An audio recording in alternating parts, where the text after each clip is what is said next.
이번에 또 어디 예수민의 선보이다.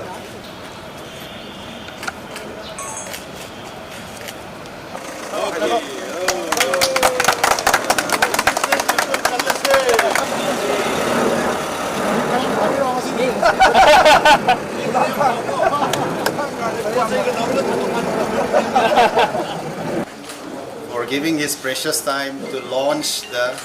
facial recognition system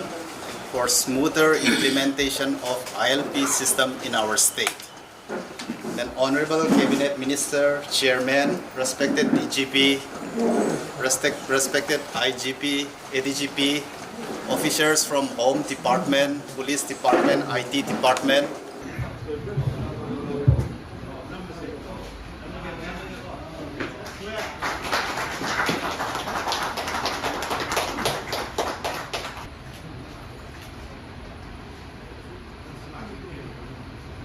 Jirabon and 4 cameras installed at in-fall airports, running facial recognition analysis to detect the defaulters so that the police can be intimated and action can be taken. You can show the live feed now. Here is the live feed of the airports, and you can see the face detection happening on all of the travelers as they're entering and exiting the airport. It's running on a database of the defaulter system, and you can see even right now we have a alert in real time. Inland permit amadi illegal immigrants kamari leina deal tawriba mayam ama suya bire aduga medagi friends punamak kainoni ngasi se ekhoigi Honorable Prime Minister Narendra Modi ji ki makhada Honorable Union Home Minister Amit Shah ji na move tawraga yamna ekhoigi Manipur gi sensitivity regarding illegal immigrants aduga ekhoigi indigenous population yam picture about indigenous population sigi khal khanda inner line permit system chana nabagi PB rakram matung da bita masida ekhoina karamai to gana effectively implement to godage haina masigi makhal makha kaya ge ko implementation si Police Department gi through the intelligence networking hangana sigi namda tongana ILP gi countersing mari laina ba jiri bam mau airport more mafam da hangaga honarapani honaraga sulai ada hen effective oina ba ojigi modern technology sizinaba darkar le rakpadagi koi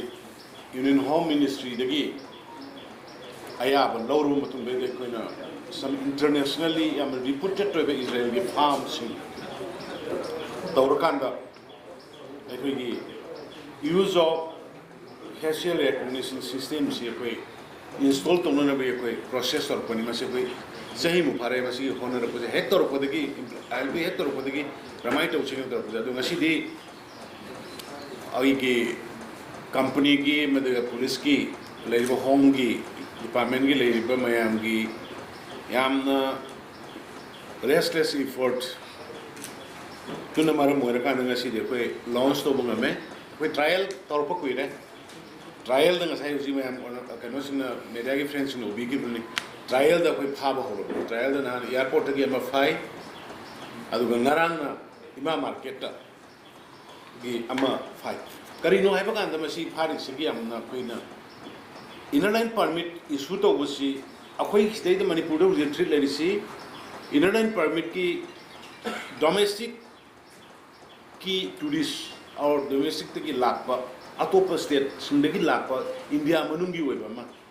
adu ki India manung dagi na taba atopa state ma pan dagi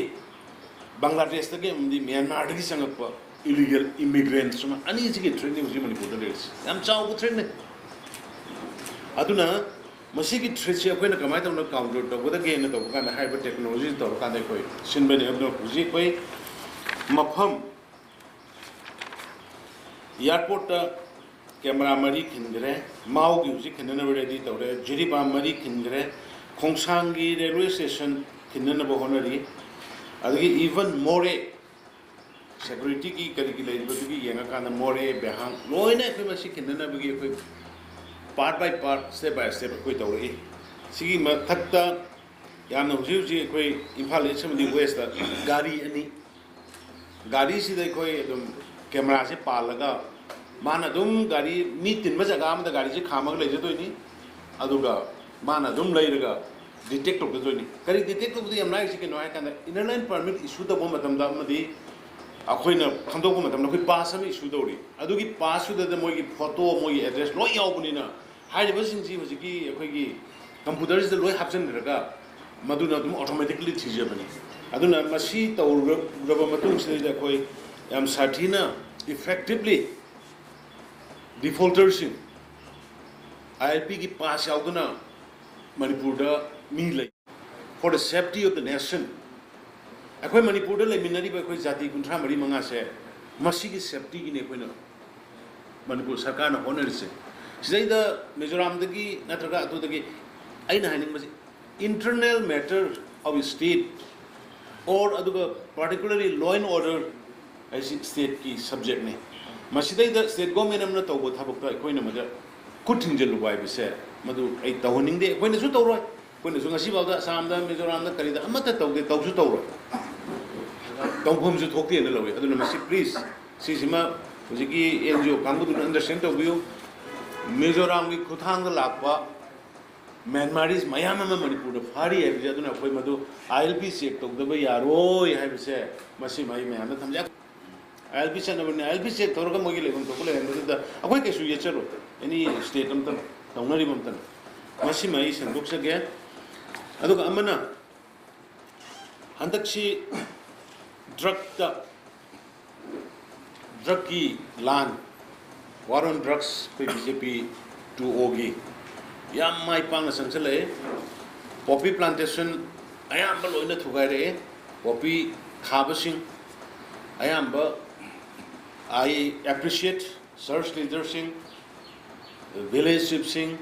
civil organization aduga villager mayam punama I appreciate away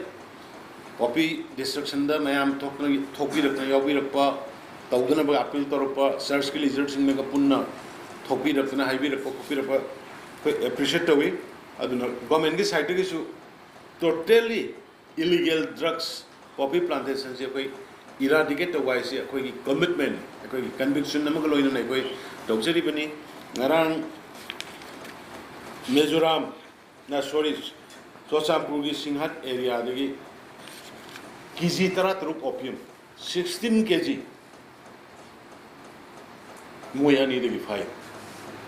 Kenbo na Myanmar ki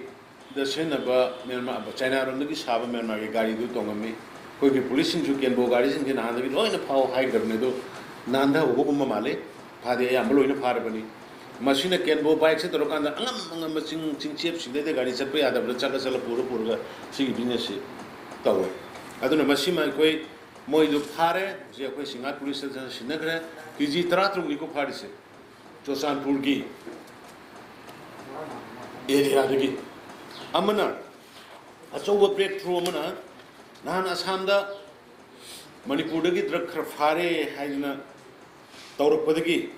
aikhoina masi special team ama narcotic nap ki kuthang da tawrakana special team ama sarga thiganan ramatam da yamna kingpin haibada Chandan Gupta Dijendra haina masi Senapati district tagi Senapati ki Marang de da dukan dorga leba ma pharmang da mangona haire je khuji phawmanung da mana Guwahati ke Dimapur ke da mani gol 562 shops ma yon gre haidana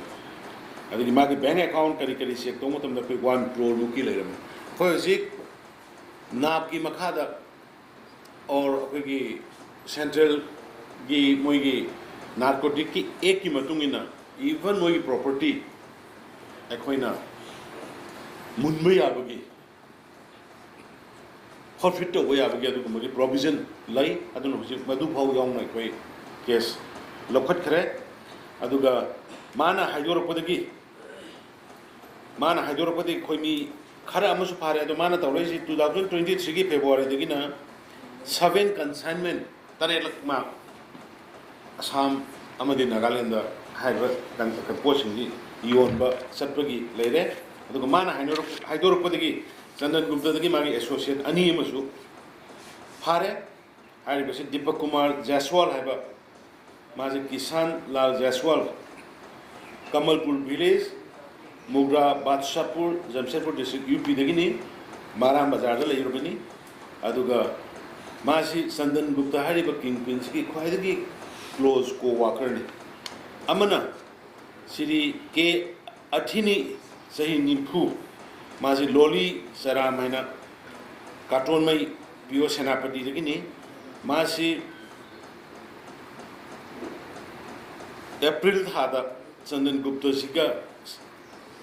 Chandan Gupta sina magi athini haiba yum sidagi 40 shop case laura kanda yolakpa Gupta na ladies mangondagi laiba aduna ngasai gi haijuriba honorable union home minister amisajina toina haiba top to bottom bottom to top haiba do investigation karai de laibano kanada yonbano kanana lobano karai de gi porapno haiba gi madugi koi yamna top to bottom to top madugi investigation tor kanda drugs illegal drugs maroina poppy number 4 hariba posse koi totally eradicate tawna ba government ge side ge koi honorable cabinet minister sing aduga honorable MLA sing aduga official sing yauna koi yam kanna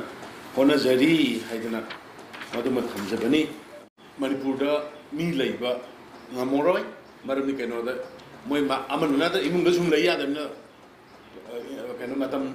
du time du bar or ko sum pan tholo ka da brina so in dai ko le madu gi tawni aduna hairi basima ai manipur gi miyam da ngasi koi Bharatiya Janata Party 2O sigi sarkar gi mai gai degi mayam da koi खुशी नजरे है ना किसी launch हो जब नहीं airport की भाव के लिए अदर मसी ले बनी ना कोई इनर लाइन परमिट पायर का और इलीगल इमिग्रेंट्स सिंगसी भाव बदा कोई कमाई ने डिटेक्ट हो सिगे है बगी फोर्ट हम कोई जी मी चामड़ी बुक है कोई ये मेमोरीज 400 पार ले हाई बसिंग चीज़ कोई photo लौरगा moi report tawba tawdine gi ma ado report tawra matung da mukchanga police nga torbai so yam laina ko identify ko ngani sima koi mayam da sima manipur gi mayam da masima thinjara bani masi long run da masina koi entry madi exit da laiba du gi photo lo horabina masi thokiba matam da masi thokra hai bagi record haiba mayam da loina sida monitor to go ngamani hai basi mai समझगे अदु गौसी गाड़ी की लैदोरिसिना गाड़ी की द पालगा camera कोइदोरिसिना एक्सपायर होइरबा मिसिंग मदु रिन्यू तौदना सलम बले रमसिंग मदु एक्शन लोबो ngमनी सिसमा नंबर 1 लेजरे नंबर 2 दा आई पुलिंगाइस दा फेगी एखोगी इस इलीगल इमिग्रेशन की प्रॉब्लम से कोई जे खाबोदा approximately koi ni chamri ga tara gumba Myanmaris without proper documents lai rambagi koi ji pharga lai aduga sinata ba hoji border singa Myanmar da lai ba irang duna maram bora kana sanga ga lai basi hoji phawi manung da koi committee semaga ticket pada koi kabib na madugi chairman कानूनी committee भी chairman नहीं police कानूनी police की implementation की अभी तक में 4,000 हुजी फावदा मियो लिसिंग अनि ग चमा आइडेंटिफाई तरो कांदा मोगी फिंगरप्रिंट करी करी लोइन लोबुई प्रोसेस तरो कांदा एकोई एरिया खर द मोगी शेल्टर होम सारगा डिटेंशन होम सारगा थम्मी अदुना एकोई दे गम चाव थ्रेट मा Myanmar room da usi mostly mogi bom thada ba khota ba tor pasna mi singja ada leiba yadam na koi rom oina changa ki bogi port ai koi disu information leiba aduna maram moira kanda ai koina हाइरिबा area जो border area जो कोई 400 398 कनो square kilometre गुमने कोई बार कनो less समन खादन ले free the थादो less अदुना free movement regime कोई कैंसिल तौर का थमगबनी हाना किलोमीटर 3 चंगल लंबे याबदो मदो कोई विड्रॉ तो होनगरबनी अदुबु कोई इफेक्टिवली डील तो बंगम illegal immigration से अदुना मदु की दमके नहीं कोई न बसी याम कन्ना ह्यूमन क्राई तो नरिबा मैम्स जी फावदा हाना लेबा 400 मो मने अदुगा 2400 अमा गुमा आइडेंटिफाई तोबने पुन्ना नियरली 3000 गुमदे कोई आइडेंटिफाई तोब मसी याम हेन लेरमनी हाइबगे अखोइदा सुंगनबले अदुना मसी गिसिदा दैना हाजनिंग मसी दैदा मणिपुर की मियामना मरोइना कंसर्न डिस्ट्रिक्ट्स हाइरिबा इलीगल इमिग्रेंट्स सी चंगखरिबा चंगइबा और चंगकपा याबा मफमसिंग लेबिरिबा प्रजा सिंगना in the larger interest of the nation Bharat की सिक्योरिटी की अदुगा मणिपुर स्टेट की सिक्योरिटी की यंगबिरकांदा हाइरिबसिंग कोई कोऑपरेशन पिबिरगा चंगइबसिंग मयाम अदु फजना कोइदा उथोपिरगा सिनबिरगा कोइ मोय फमसाना थंबा याननबा बायोमेट्रिक नसिंग लौरगा थंबा याननबगी खुदोंग साबदु पिबियु हाइदना मसिमगा आई मयामदा अपील तोजगे पेपर द सम करिनो कोइगी मिजोराम दगी लेबा मोइगी सिविल सोसाइटी अमकना गवर्नमेंट दिनतबा सुमाइ तो गना अखोइदा आईएलपी लौबदो आईएलपी अखोइदा चेक तौबदो तौबनो अदुदी मणिपुर दा मिजोराम दा लेबा मैतै सिंग नुंगाइ रोय थोदिगा हाइबगुम यामना खितंग ताबदा नुंगाइ तबा हाइबा तारेको अदुगुम को हाइबता तौबा प्रेस मीट अमा थेंगे मदा आइना हाइजनिंग बसी आई होय गवर्नमेंट टू गवर्नमेंट तौबदबनी अबु सिविल सोसाइटी अमना तौबदा रिएक्शन लांगना रेबा सिविल सोसाइटी सिगी सि तौर कांदा सिएदा which can spread which can convert into community lom da lakpa ya aduna ne koi government dagi tangai fadna masi se sung kriya di ai koi na phari ba memories mayam sigi manu da latest moi manga khaksi hantak ta phai moi taret ki manung da memories taret airport dagi phai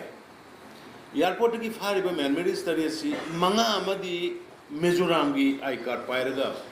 Mizoram की आधार पायरगा documents fam जी मिजोराम की lion वेरमे लाखोन मोइसी Pune दगी लागा Imphal airport ता आई खोइना तौजरीसी आई खोइ की लेजरी